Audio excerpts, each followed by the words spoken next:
Welcome to the History of the Papacy podcast, a podcast about the history of the popes of Rome and Christian Church. Prepare yourself to step behind the ropes and leave the official tour of the story of the popes and Christianity. I'm your host, Steve Guerra, and I thank you for joining me on this journey. You can find show notes, how to contact me, sign up for our mailing list, and how to support the History of the Papacy by going to our website, a2zhistorypage.com. Two great ways to support the History of the Papacy are leaving your ratings and reviews on Apple Podcasts or your podcatcher of choice. And another really great way to support the History of the Papacy is by going and joining us on Patreon at patreon.com/History of the Papacy. Your support on Patreon goes a long way to help keep the History of the Papacy sustainable for a long time in the future. There are 4 tiers of support on Patreon: Antioch, Alexandria, Constantinople, and Rome. Each of these tiers represents one of the traditional patriarchates of early Christianity. There are many great benefits to you for supporting the show on Patreon.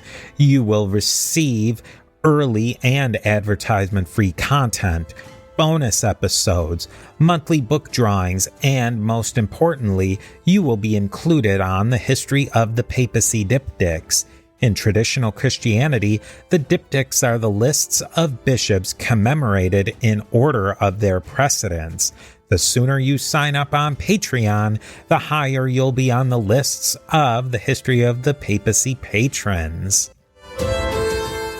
Now let us commemorate the Patreon patrons on the History of the Papacy diptychs. We have Roberto, Joran, William B., Brian, Christina, Sarah, William H., Augustus, Keanu, and Judy at the Alexandria level.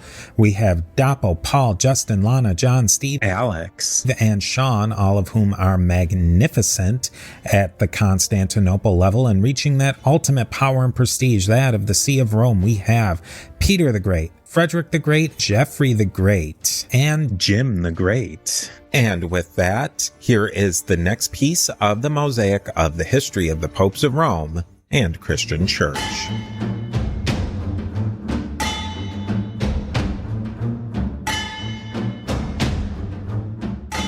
Now that we've squared away, or at least made a very good attempt at squaring away, the history of the translation of the Septuagint, let's talk about some text features of the Septuagint. And I am joined, as always, on All Things Bible with Garry Stevens of the History in the Bible podcast. Garry, how are you this fine morning, evening, somewhere in between? I am fine, thank you. And hello, people. So I think a good place for us to start off is the versions of the Old Testament text. And now, for convenience sakes, I might call it the Old Testament, the Hebrew Bible, just the text. These aren't the most accurate or religiously sensitive names for the text, but I think that'll get the point across, at least to get everybody on the same page. But the problem is, we're trying to talk about an anthology of different texts that by themselves go by a variety of different names, and we'll get into all of that. And we're also talking about a variety of texts, that a really diversity of texts and textual traditions in the 2nd and the 3rd centuries BC. So the big question is, what text did the Alexandrian translators translate into Greek? And the assumption is there was one singular text that the Alexandrians translated.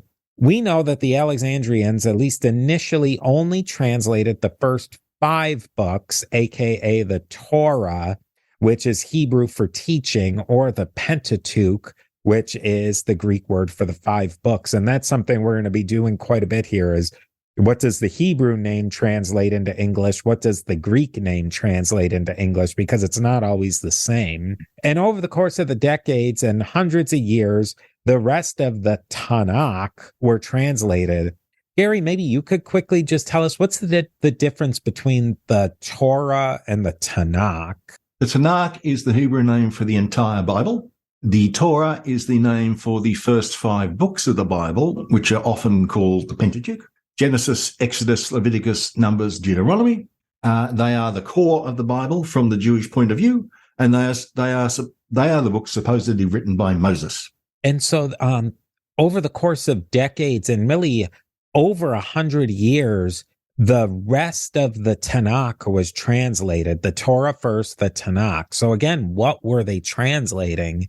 I'm sure the people are screaming that into their iPads and phones and whatever. What got translated? And it was the early books, like the first 5 books that were translated first, then slowly the rest was translated. And that if you look at the Septuagint, what scholars would say is the first 5 books were translated much more dynamically. And we talked about that in previous episodes, dynamically meaning that the translators were looking for the feeling of the book more so than just an absolute word for word translation.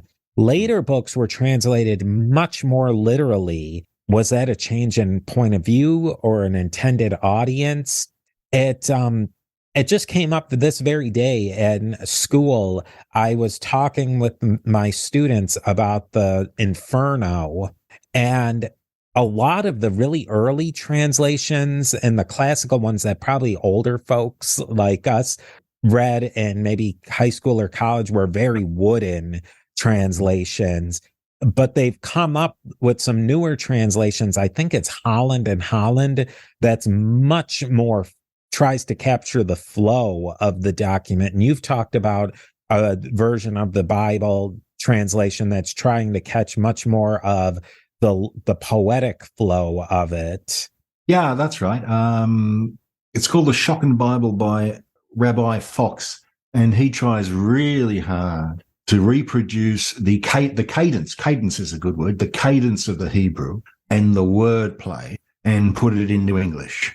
Now, that would be a really, really hard thing to do, it seems to me. This is not something you could knock off even like a chapter a day, I would have thought. It's more like a chapter a week. And you'd have to be really fluent in both languages, wouldn't you? Oh, yeah, absolutely. And even something, as far as I know, with the Inferno, that medieval Tuscan Italian is not that incredibly far from modern Tuscan Italian, where in this, we're talking in the Septuagint, you're talking about Hebrew that's been changed over time. Gil Kedron, we'll keep bringing his name up, of the podcast of Biblical Proportions. He talks a lot about that different parts of the Bible are written in older and newer forms of Hebrew, even within that time period where the way verbs were conjugated and verb tenses changed, and you can see a archaic change. So that's a very difficult process. It has to be somebody who not only knows, if you put yourself back in the 3rd century BC, somebody has to know Greek expertly well, and they have to know various registers of Hebrew and Aramaic really well. Yeah. So whoever did the translating was certainly decent scholars. Yeah, you would assume. Now, that brings up the issue of something called cage translation, or I'm assuming it's pronounced cage. It's spelled, if you're looking out there, Kaige. And that was the process that later Greek translators meant, which it was more meant where the Torah was translated, and even at times it was translated to fit into Greek literary styles. The later translations were trying to translate it into Greek, but still using Hebrew literary styles. So I think that later translations would have seemed maybe more awkward, I think, to the Greek audience who wasn't accustomed to Hebrew literary styles. Steve here. We are a member of the Parthenon Podcast Network, featuring great shows like Scott Rank's History Unplugged podcast and other great podcasts. Go to parthenonpodcast.com to learn more. And here is a quick word from our sponsors.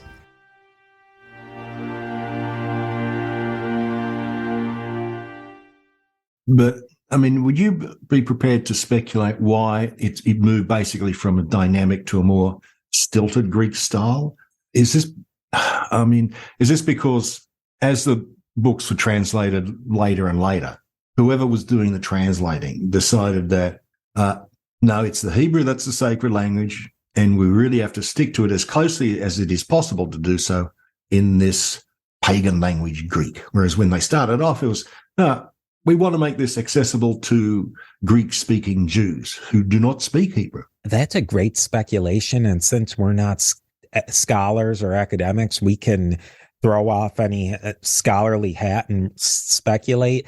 I think that maybe earlier on, it maybe that even though the whole letter of Aristides was anachronistic, maybe there really was a kernel of truth in there, that it really truly was Greeks who were translating it, and they just didn't know any better. That you translate this, they knew Hebrew, but they were maybe intending it for the audience of the Ptolemies in Egypt, or this was really one of the first instances of translation, and that dynamic one was maybe a more sloppy translation, and the later translators wanted to keep something a tighter translation to honor the whole sense of the Hebrew text. Like it became a more conservative, because I think that that's really what it comes down to, is that more dynamic translation is not using them in a political sense, but a more liberal translation. You're really going for that meaning, where I think if you're going for the more word for word translation, it's a more conservative mindset, even though you're really trying to go for the same thing, that you want an accurate translation. I think somebody who's maybe has got the dial turned more to dynamic is going to be a little more loosey-goosey with it. Yeah, exactly. So the oldest Septuagint fragments come from the 2nd century BC. And the fun fact of that is possibly the oldest fragment of the Septuagint found was in the cartoonage, or the funerary wrapping material used in Hellenistic era mummies, particularly in the funeral masks. Have you ever seen those, Garrett? They're pretty amazing. They're very different than ancient Egyptians. They make them, if this is what they're talking about, I didn't do too much research, but I've seen late Hellenistic, early Roman ones at a museum presentation, and it was they tried to make them look like realistic faces on there. But also found in that same cartoonage was a text fragment from the Iliad, and that was I believe one of the older versions of the Iliad. So presumably these old used up parchments were already discarded. So somebody's not writing a fresh copying of the Septuagint and then just instantly wrapping up a mummy. That's garbage that they were using, presumably, at least. No, it sounds like that there were sort of ancient garbage dumps, which people making what were, I suppose, in effect, paper mache masks or something. Yeah. Just raided. Oh, look at all this stuff, little fragments and bits, just what we need, guys. Yeah, you're done. You've basically read out your Septuagint, which I believe scrolls, which that would have been scrolls. This is a little off the path, but scrolls wore out faster than codices did, which we'll get into in a little bit. But I've read that codices would get worn through the reading process a little bit quicker than books. So that might have been, you know what, I've rewound my Septuagint too many times, and it's not holding together anymore. It goes into the scrap heap. So that kind of says too, I'm just thinking of this off the top of my head, the sacredness of the text might not have been there. If it's just something that is getting reused, it's not getting chucked in a genizer because you can't do anything else with it, which a genizer was a place where sacred documents were stored, basically because they couldn't be destroyed. So you just threw them into the proverbial attic. Yeah. Now, the initial thought, let's talk a little bit about the Dead Sea Scrolls. And the initial thought was by scholars after the discovery of the Dead Sea Scrolls was there was one Old Testament text, and the text was copied almost exactly through to what is now known as the Masoretic text, the text used by modern rabbinical Jews, Protestants, and with a couple of asterisks, the Roman Catholics. And basically what early scholars were saying was that the Septuagint had certain corruptions that were either mistakes in translations or added later for some reason. But further scholarship has shown that that's not exactly the case. The Masoretic text is accurate and consistent with earlier texts, but so is the Septuagint. There wasn't necessarily one singular text, an ur-text, a proto-text, or the fancy word that Garry discovered, the Vorlage, and that there was a diversity of text and textual traditions, and the texts of individual books were in various states of editing versions, editing additions, and meaning that the texts were evolving. The Septuagint captured a certain edition of that text at a certain time in history. And at one time, not too long ago, scholars wrote off the Septuagint as a historical oddity, but now it's a growing field of biblical studies. Oh, okay. I didn't know that it had been sort of, I suppose, relegated to the sidelines. And we'll get into some of the problems that came up in the early discoveries of the Dead Sea Scrolls and why that pushed back Septuagint studies for a while. The Septuagint has taken a couple of hits over the course of 2,500 years that we'll see why it went that way. Let's talk about the organization of the text, the Hebrew and the Greek. Most of this is old hands for listeners of the history in the Bible and the history of the papacy, but it's worth reviewing. Garry, can you maybe give us the general overview of how the Hebrew Old Testament Bible is organized? The Hebrew Bible is organized into three parts: the Torah, the Nevi'im, and the Ketuvim. And the word for Bible, Tanakh, is simply an acronym of those three sections. The Torah, as we said, is the most important section, and the 5 books of Moses. The Nevi'im, prophets, are what we would call the major history books. So Kings, Judges, Joshua, through to what we would call proper prophets, like Isaiah and Ezekiel. And the final big miscellaneous mashup section is the writings, which are things like Psalms, the wisdom literature, Job, etc., and also interestingly, the books of Chronicles dumped into the writings, because no one ever loves Chronicles, and it was considered, even though it sort of duplicates roughly the books of Kings, and it was just stuck in there. In the prophets, also, one major difference to Christian Bibles is that the 12 minor prophets, who are simply called, well, they are grouped as one entity, and they are simply called the 12, probably because you could fit all the 12 minor prophets onto a single scroll.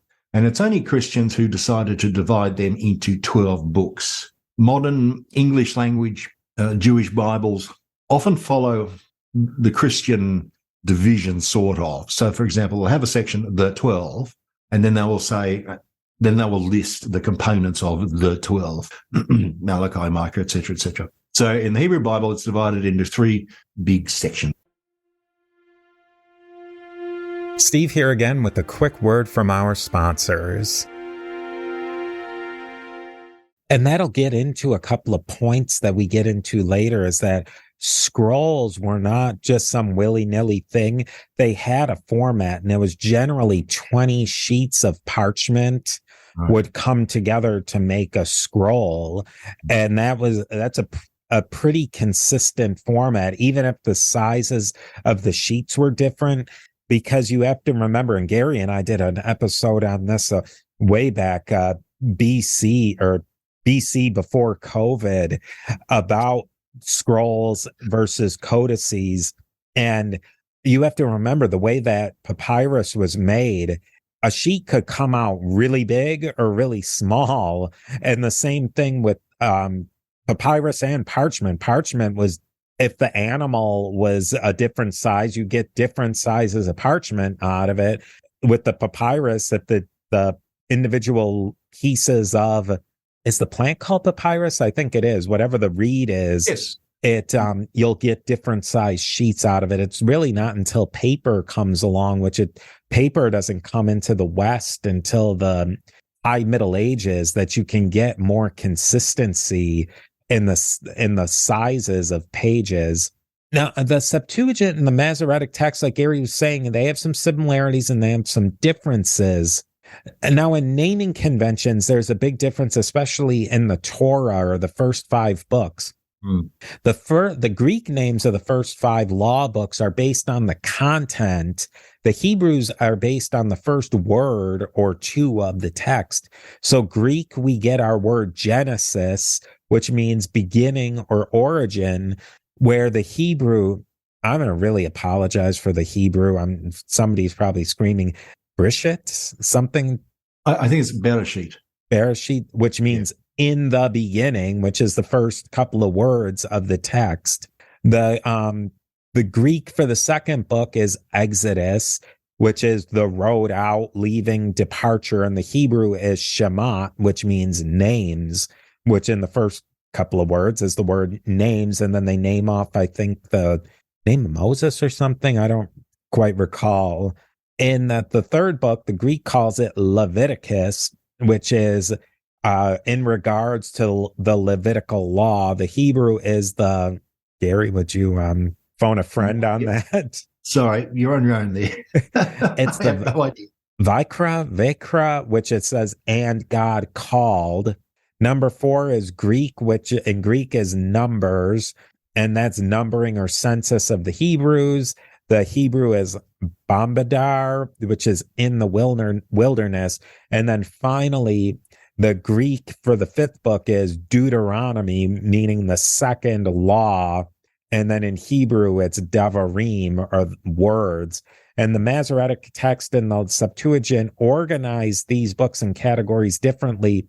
The Torah or the Pentateuch stays the same, but like Garry was saying, the Christians and the Jews, and even in the Septuagint translators kind of sliced and diced some of those books together in a different order.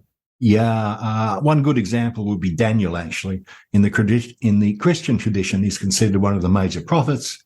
In the Hebrew tradition, he's considered a bit of a whack job, and he's stuck in the writings. Yeah, and we'll talk a lot about that when we get into Christianity and the Septuagint. Inside of the books, there's some different passages as well.